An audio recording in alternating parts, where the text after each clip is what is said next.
구원받은 주의 성도 열매 맺게 하시며 하나님이 우리와 함께 항상 계시옵소서.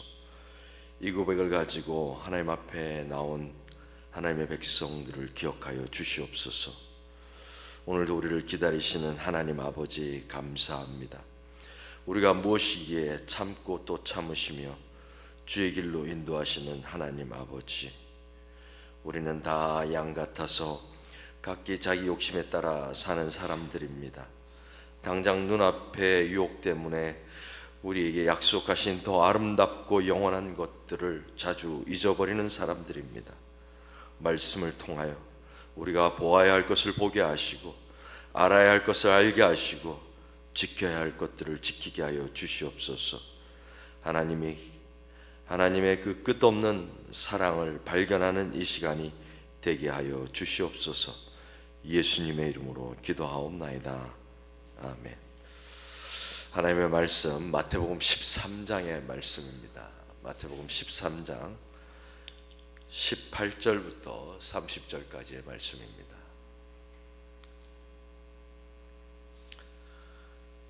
마태복음 13장 18절에서 30절까지의 말씀입니다.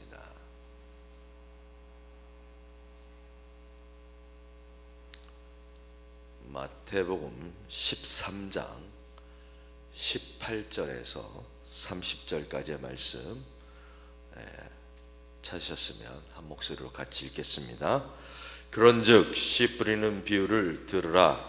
아무나 천국 말씀을 듣고 깨닫지 못할 때는 악한 자가 와서 그 마음에 뿌려진 것을 빼앗나니, 이는 곧 길가에 뿌려진 자요 돌밭에 뿌려졌다는 것은 말씀을 듣고 즉시 기쁨으로 받되 그 속에 뿌리가 없어 잠시 견디다가 말씀으로 말미암아 환난이나 박해가 곧 넘어지는 자요 가시떨기에 뿌려졌다는 것은 말씀을 들으나 세상의 염려와 재물의 유혹에 말씀이 막혀 결실하지 못하는 자요 좋은 땅에 뿌려졌다는 것은 말씀을 듣고 깨닫는 자니 결실하여 어떤 것은 100배, 어떤 것은 60배, 어떤 것은 30배가 되느니라 하시더라.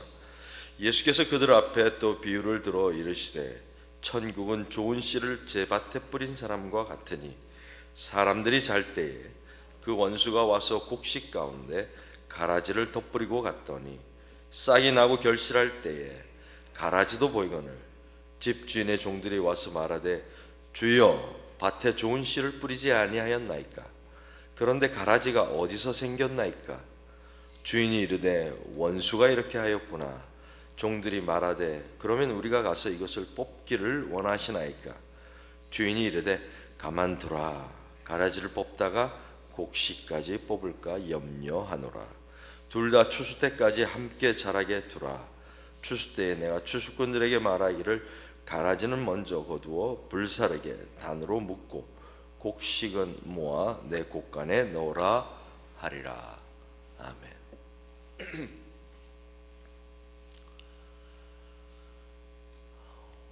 우리가 잘 아는 비유 가운데, 예수님께서 말씀하신 비유 가운데 탕자의 이야기가 있습니다. 탕자는 말 그대로 방탕한 아들이라는 말입니다. 하지만 우리가 생각하는 예수님의 비유는 사실은 한몫을 챙겨서 집을 나간 그 아들에 관한 이야기가 아니라 그 아들을 기다리는 아버지에 관한 이야기입니다. 여기서 탕이라는 한자는 우리가 빚을 모두 면제해주다라고 하는 탕감에 쓰는 단어이기도 하고, 모두 써서 없애버리다라는 뜻의 탕진에 쓰는 그 단어이기도 합니다. 탕이라는 한자는 말 그대로 쓸어버리다, 쓸어버릴 탕입니다. 방탕하다, 방자하다, 또 움직이다, 흔들다, 뭐 이런 뜻을 가지고 있는 말입니다.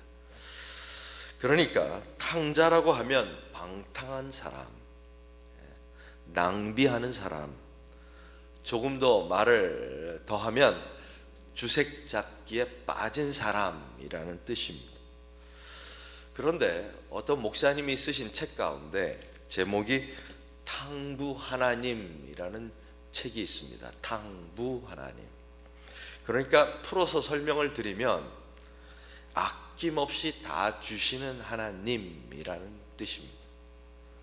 마치 탕자가 아낌없이 다 돈을 쓰듯이 하나님께서도 아낌없이 다 쓰신다라는 말입니다. 탕자가 아낌없이 아버지의 재산을 다 날려버린 것을 빗대어서 하나님의 사랑을 그렇게 표현한 것입니다. 낭비하시는 하나님, 낭비하시는 하나님, 사랑을 낭비하시는 하나님. 어쩌면 이 제목이 오늘 이 비유에 적합하다라는 생각을 해보았습니다. 농부가 씨를 뿌립니다. 길가에 뿌립니다. 또 돌밭에도 뿌립니다. 가시떨기 위에도 뿌립니다. 그리고 마침내 좋은 땅에도 씨를 뿌립니다. 예나 지금이나 씨앗은 귀한 것입니다. 현대시대에는 씨앗에도 로열티가 붙어 있습니다. 돈을 주고 사는 것입니다. 길가에 뿌려진 씨, 돌밭에 뿌려진 씨, 가시떨기에 뿌려진 씨의 결말은 굳이 설명하지 않아도 농부도 알고 우리도 알고 있는 사실입니다. 하지만 오늘 예수님께서 말씀하시는 비유의 농부는 좋은 밭에만 씨를 뿌리지 않습니다. 삼자의 관점에서 보면 좋은 밭에만 뿌려야 하는데 농부가 주의하지 않는 것입니다. 씨를 낭비하고 있는 것입니다. 농부가 누구입니까? 궁극적으로 하나님이십니다. 그리고 오늘 말씀을 선포하시는 예수 그리스도이십니다. 마침내 저와 여러분이 씨를 뿌리는 농부가 될 것입니다. 아니, 되었습니다. 복음을 전하는 사람으로 우리는 살고 있습니다. 만약에 하나님께서 효율을 따지시고 비용을 따져서 씨를 뿌리셨다면 저와 여러분에게 복음의 씨앗이 뿌려질 수 있었겠습니까? 복음을 값없이 우리에게 주셨다라고 말씀하십니다. 값없이, 그러니까 무료로 주셨다는 말씀이지 복음이 무가치하다는 말은 아니겠죠. 감히 가치를 매길 수 없다라는 것입니다. 온 세상 만물 다 가져도 주 은혜 다 못 다 갚겠네. 이것이 우리가 즐겨 부르는 찬송가의 가사입니다. 주 은혜와 비교하면 온 세상 만물이 너무 작다는 것입니다. 비교 불가라는 말입니다. 그런데 하나님은 그 복음이라는 씨앗, 가치를 매길 수 없는 이 씨앗을 어디에 뿌리시는 것입니까? 좋은 밭에만 뿌리면 될 텐데, 그러면 100배, 60배, 30배 결실을 얻을 수 있을 텐데 말입니다.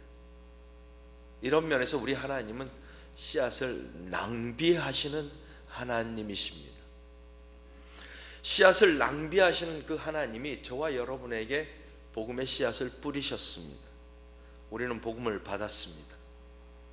그 복음을 믿고 우리는 하나님의 자녀가 되었고 이 자리까지 오게 되었습니다. 그렇다면 여러분은 좋은 밭이 맞습니까? 좋은 땅이 맞습니까? 좋은 땅의 증거가 무엇입니까?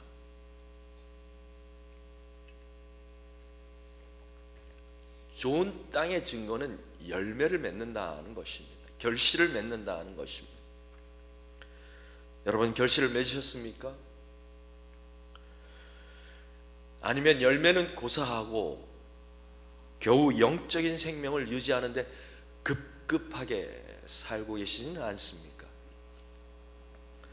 혹시 말씀이 마음에 뿌려졌으나 곧 악한 자가 와서 낚아채 갈 때 빼앗기는 그 길가와 같은 사람은 아닙니까?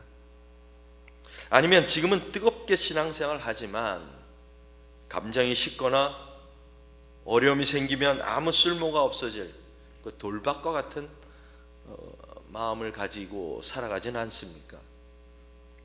아니면 천국 소식을 듣기는 듣지만 세상의 모든 것을 더 갖고 싶은 욕망 때문에, 욕심 때문에, 염려 때문에 숨이 막혀서 아무런 열매를 맺지 못하는 가시떨기와 같은 사람은 아닌가요? 여러분은 어떤 사람입니까? 어떤 밭이 여러분을 가장 잘 표현하고 있습니까? 다르게 질문을 드려볼까요?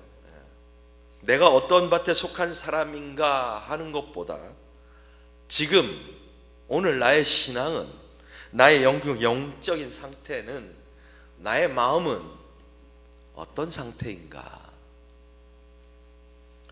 그러니까 지금 나의 마음은 길가와 같은가? 아니면 자갈로 가득 찬 돌밭인가? 아니면 가시덤불로 뒤엎인 밭인가? 아니면 당장 심으면 결실을 얻을 수 있는 좋은 밭인가? 말씀을 들을 때 깊이 생각하고 묵상하기도 전에 악한 자가 채가는 밭은 아닌가?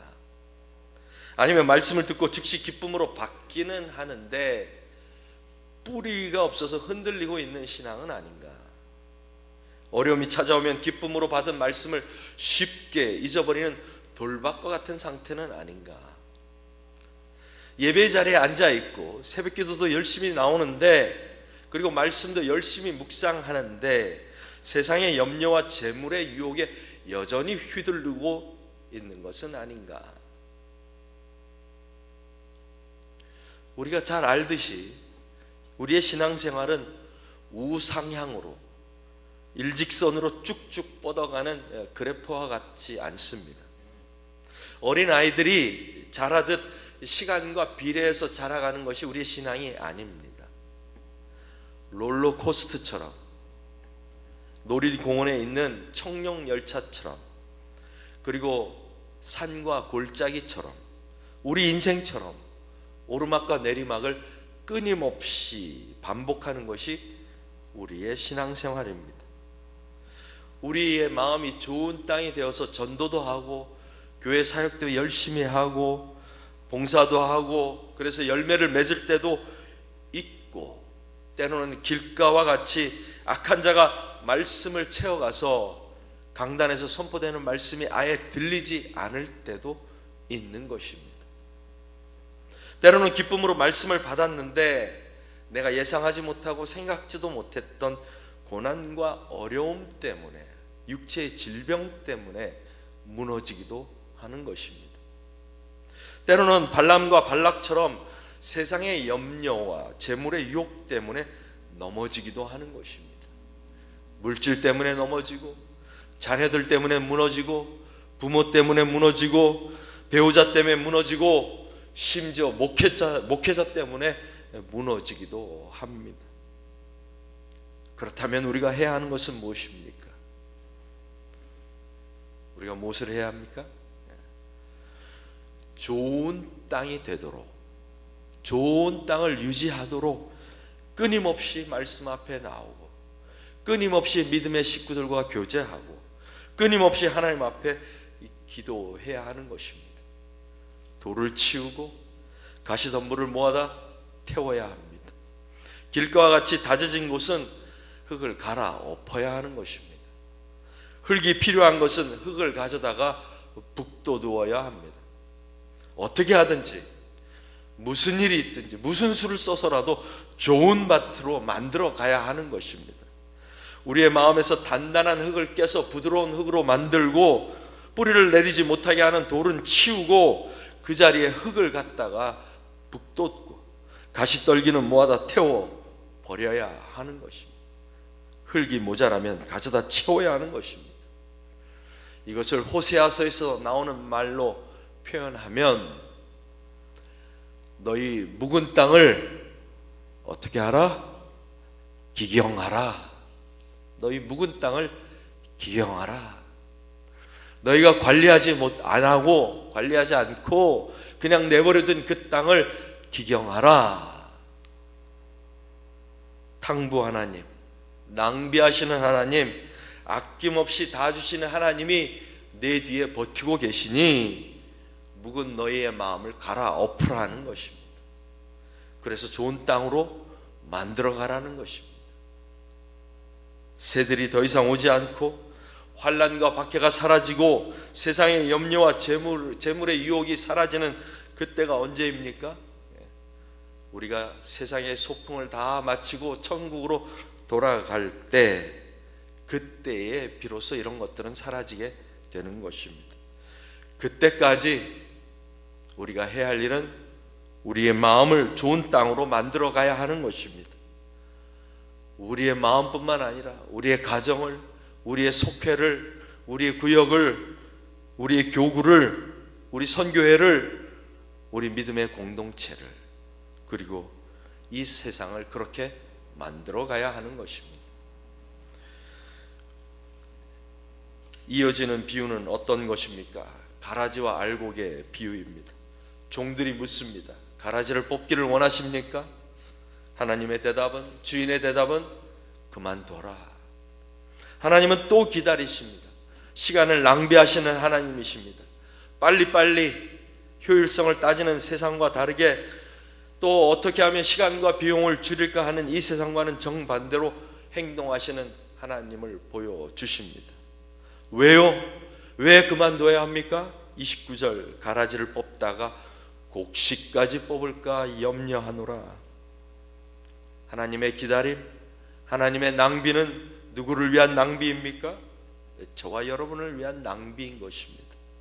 마치 집 나간 둘째 아들을 기다리시는 아버지처럼 우리에게 아낌없이 주시는 하나님이 저와 여러분의 아버지라는 사실입니다. 묵은 땅을 기경하십시오. 갈아엎으십시오. 100배, 60배, 30배의 결실을 가지고 하나님 앞에 나아가며 우리가 사는 이 땅에 예수 그리스도께서 명령하신 대로 기쁨과 소망이 되는 저와 여러분이 되기를 바랍니다. 기도하겠습니다.